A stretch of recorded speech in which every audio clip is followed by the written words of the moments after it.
Hello there. This time I'm going to be talking about other circulatory condition.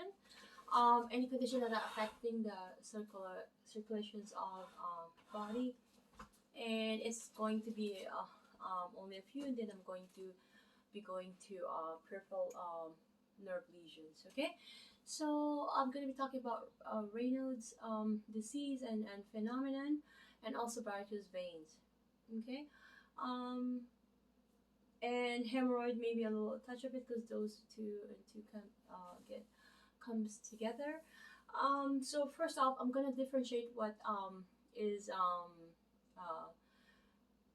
sorry, a Raynaud's disease versus a Raynaud's phenomenon. Mostly, if it's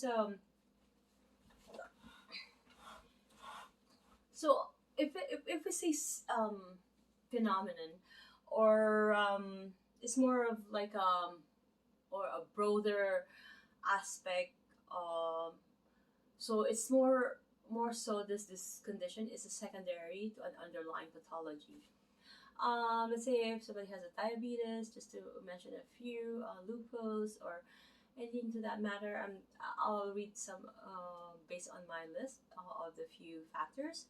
Whereas the Raynaud disease, it is the primary condition where, as you know, there's a systemic spasm. There's an arterial spasm that's creating this eruption, and it's creating some this colority. There's the pale pallor, and it turns red and it turns blue. In the case of the Raynaud's phenomenon, and the number one factor that triggers them is when during cold weather. Okay, so this is a systemic condition, and it's circulatory in nature because of the fact that it's the arterioles are spasming. Okay, I'm gonna go through my notes, and so that we can briefly categorize or identify which is which in a very layman's terms. Okay, so I'm gonna read the definitions of the Raynaud's phenomenon. It is a peripheral vascular disorder, which means it affects blood vessels outside the heart and thorax.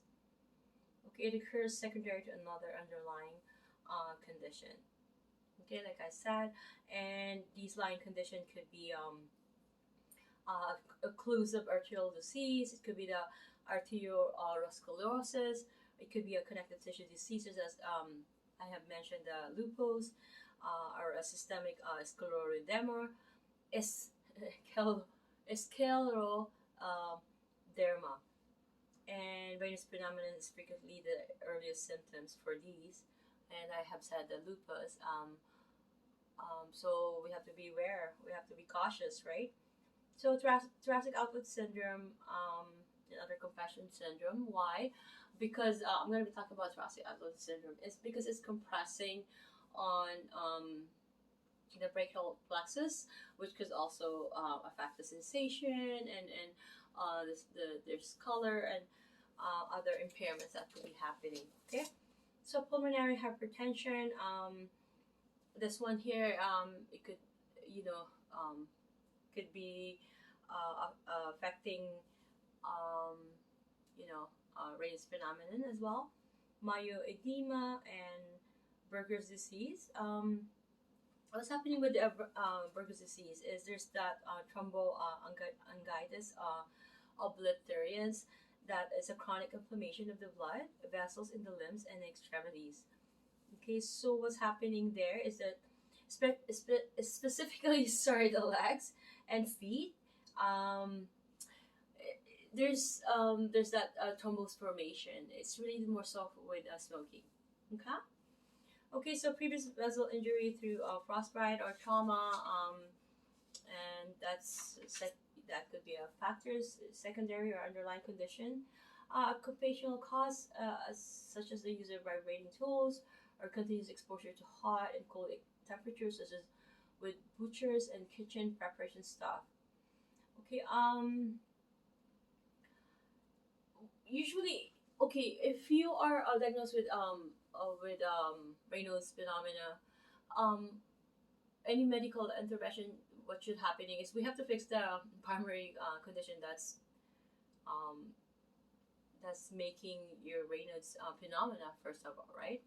Unless it's a primary, which is a Raynaud's disease, then we have to avoid cold. We need to, if you can move down, where it's not cold, it's better for you because keep in mind, if that's it's if it's a circulatory, right? It's something to really be mindful of and be aware.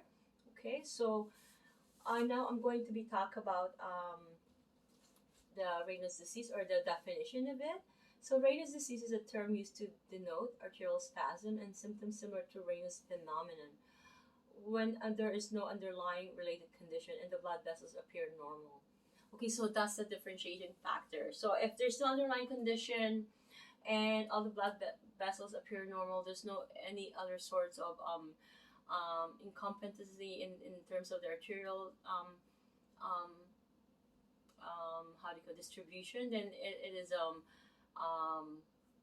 Raynaud's disease.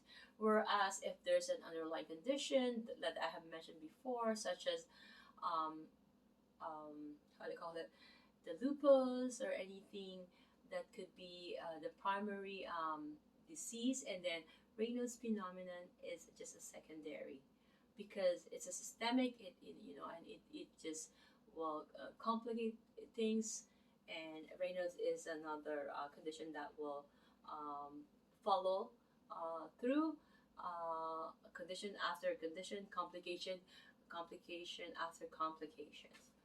Okay, we're not gonna the same thing. We're not gonna expose them in any cold weather, or we're not gonna do anything that will affect their emotional state. If they're upset, it could actually be a trigger. If there's anything, a vigorous technique, let's say if they're seeking from a massage therapist or a physiotherapist, you don't do any vigorous technique with these people. We just make sure that we avoid all the contraindications such as cold or extreme hydrotherapy. Okay, and we're not doing any vigorous technique. I think I have mentioned that, and now I think I'm going to do another video with varicose veins and thrombophlebitis. Okay, so thank you folks and have a good day.